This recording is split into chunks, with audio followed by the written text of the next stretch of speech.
धेरै पहिलाको कुरा हो। एउटा सानो गाउँमा एकजना बुढी आमा बस्थिन्।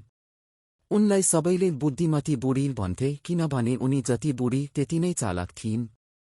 एक दिन बिहान उनी जङ्गल गइन् दाउरा काट्न।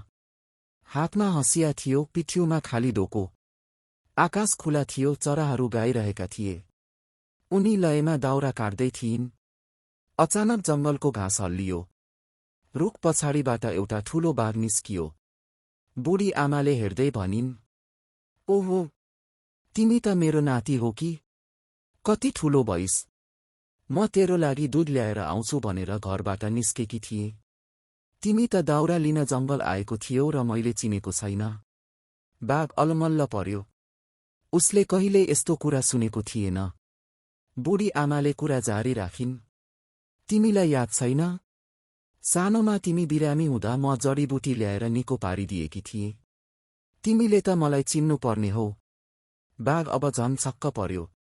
उसले बुढी आमाको आँखामा कुनै डर देखेन। बुढी आमाले डोको बिस्तारै उठाउँदै भनिन्, जाऊ घर फर्क। मलाई तेरो हजुरआमाले खाना बनाउन भनेकी छिन्।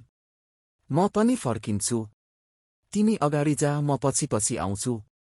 बाघ अझै केही नबोली अलमलमा फर्कियो र जङ्गलभित्र हरायो। बुढी आमाले छिटो छिटो डोको उठाइन् र अरू मानिसलाई खबर गर्न गाउँ फर्किइन्। त्यो दिनदेखि जङ्गलको बाघले बुढी आमालाई कहिल्यै दुःख दिएन। गाउँका बच्चाहरूलाई उनले सधैँ सिकाउँथिन्, डरभन्दा बुद्धि ठूलो हुन्छ।